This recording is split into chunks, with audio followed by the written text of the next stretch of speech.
السلام علیکم۔ وفاقی دارالحکومت ویسے تو ہر وقت ہی خبروں میں رہتا ہے، لیکن آج کل کچھ تھوڑا اس وجہ سے ہے کہ جو وفاقی ترقیاتی ادارہ سی ڈی اے ہے اس کی کچھ ایسی کارروائیاں ہیں، اس کے کچھ ایسے کارنامے ہیں جس کی وجہ سے حکومتی سطح پر جو ہے وہ ہلچل مچ جاتی ہے۔ حالانکہ سی ڈی اے کا بہت سا اختیار بھی ہے، بہت ساری چیزوں کو یہ دیکھتے بھی ہیں۔ جس طرح کچی آبادیوں کے حوالے سے بات ہوئی، پہلے کچی آبادیوں کو جو ہے بنانے میں سی ڈی اے کا کردار رہا، پھر ان کو گرانے کے لیے سی ڈی اے بڑا ایکٹیو ہوا۔ اسی طرح جو ہے وفاقی دارالحکومت میں جو کنسٹیٹیوشن ایونیو پہ واقع جو ایک ہوٹل کی بلڈنگ کے لیے منظوری دی گئی تھی، زمین لیز پہ دی گئی تھی، اس کے حوالے سے جو ہے ہائی کورٹ کا حکم آیا تو اس پہ اب کارروائیوں کا سلسلہ جاری ہے۔ تو ناظرین، بتانا یہ چاہ رہا ہوں کہ جب ایسی چیزیں بنائی جاتی ہیں تو اس وقت یہ ادارے کہاں پہ ہوتے ہیں؟ ان کے سرپرست، ان کو ریگولیٹ کرنے والے ادارے، ان کو مانیٹر کرنے والے ادارے کہاں ہوتے ہیں؟ کیا صرف اسی صورت ممکن ہے کہ ایک طرف ایک ڈیولپر یا ایک سرمایہ دار سرمایہ لگاتا ہے، ان کی ملی بھگت سے، اداروں کی ملی بھگت سے سرمایہ لگاتا ہے، چیزیں بن جاتی ہیں، آگے فروخت ہو جاتی ہیں، اس کے بعد یہ ادارے اس طرح ایکٹیو ہوتے ہیں کہ جس طرح یہ بڑا کوئی جو ہے نا غلط قسم کا کام ہو گیا؟ تو اداروں کو چاہیے کہ جب کوئی چیز ایسی شروع ہو رہی ہوتی ہے تو اس وقت کیوں نہیں کارروائی کی جاتی؟ میں اگر مثال دوں تو سی ڈی اے کوئی بھی ایک کھوکھا بھی ذرا سا کہیں کسی جگہ پہ بنتا ہے نا تو فوراً ایکشن میں آ جاتا ہے۔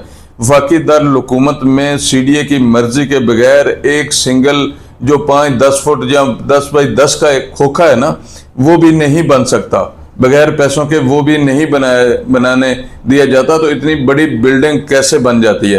اور اس کے علاوہ ایک بہت بڑے ہارٹ ایشو کی طرف میں جو حکام کی اور اعلیٰ حکام کی توجہ مبذول کرانا چاہوں گا کہ وفاقی دارالحکومت میں جب یہ ماسٹر پلان بنا، وفاقی دارالحکومت بنا، تو اس وقت اس کا جو ماسٹر پلان تیار کیا گیا تھا اس میں کافی ساری بعد میں تبدیلیاں بھی کی گئی، لیکن عوام کی سہولت کے لیے، عوام کی تفریح کے لیے کچھ پلاٹس رکھے گئے تھے جس میں سینماز، گراؤنڈز، پارک وغیرہ تھے۔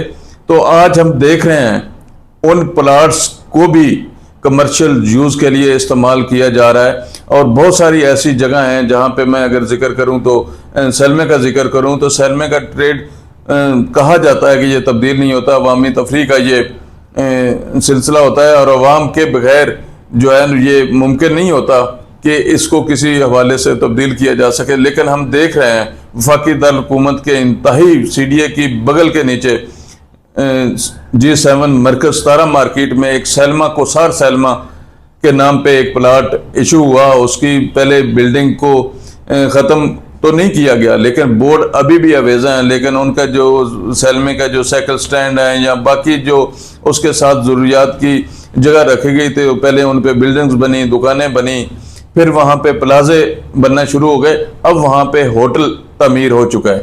کیا یہ ممکن ہے کہ سیلمے کے پلاٹ کو اپنی مرضی کے مطابق سی ڈی اے جو ہے کسی کے لیے اس کو ٹریڈ چینج کیے بغیر ان کو پرمیشن دے دے کہ وہاں پہ یہ پلازے بنا لیں، بلڈنگز بنا لیں؟ اب جب بلڈنگز بن گئی ہیں، اب تو یہ کیا ایسا ممکن ہے کہ جو بلڈنگ پہ خرچہ ہے جن لوگوں نے بنائی ہے وہ سی ڈی اے کی مرضی کے بغیر بنی ہے، سی ڈی اے کی مشاورت سے ہی بنی ہے، سی ڈی اے حکام کی مرضی کے ساتھ ہی بنی ہے؟ لیکن ایسا کیوں ہوا؟ اب کل کو یہ کہا جاتا ہے کہ یہ سیلمے کا جو پلاٹ ہے یہ ٹریڈ چینج نہیں ہو سکتا یا ٹریڈ چینج نہیں ہوا، تو اس کا کیا حل ہو سکتا ہے؟ یہ اس کے ذمہ دار کون ہوں گے؟ جن لوگوں نے وہاں پہ دکانیں بنائی، جگہ خریدی، سیل پرچیز ہوئی، تو اس کا ذمہ دار کیوں نہ سی ڈی اے کو قرار دیا جائے؟ اگر عدالتیں اس حوالے سے کوئی بھی فیصلہ کرتی ہیں تو عدالتوں کے فیصلوں کا احترام کیا جانا چاہیے، اور سی ڈی اے کو چاہیے کہ کوئی بھی ایسا اقدام جب وہ کرتے ہیں، جب یہ اس طرح کے جرائم کا ارتکاب ہوتا ہے، جرم شروع ہوتا ہے، تو اس وقت کیوں نہیں کیا جاتا؟ اس وقت سی ڈی اے اپنی جیب گرم کرنے کے لیے اس کو کھلی چھٹی دے جاتا ہے۔ جس طرح میں نے ذکر کیا کہ یہاں پہ وفاقی دارالحکومت میں سی ڈی اے کی مرضی کے بغیر 10x10 کا ایک کھوکھا بھی نہیں بن سکتا، تو اتنے بڑے پلازے، ہوٹلز اور سیلماز اور پلازے کس طرح بن جاتے ہیں؟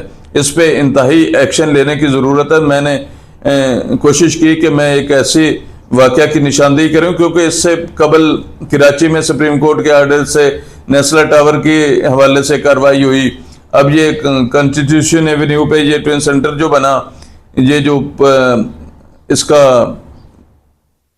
ہوٹل کا پلاٹ تھا اس پہ کس طرح سے جو ہے فلیٹس بن گئے اور پھر اتنے مہنگے فلیٹ فروخت کر دیے گئے, سارا کچھ سی ڈی اے کے نوٹس میں ہے. اسی طرح یہ جو کوثار سیلم ہے اس کی جگہ پہ کس طرح سے یہ ہوٹل بنا, کس طرح سے یہ پلازے بنے, تو کیا یہ ٹریڈ چینج ہوا ہے اس کا؟ بغیر ٹریڈ چینج کیے یہ کس طرح ممکن ہو سکا؟ اس طرح کی انفارمیشن کے لیے ہمارا چینل ضرور سبسکرائب کیجئے گا تاکہ اس طرح کے ایشوز پہ آپ کو انفارمیشن ملتی رہے. بہت شکریہ.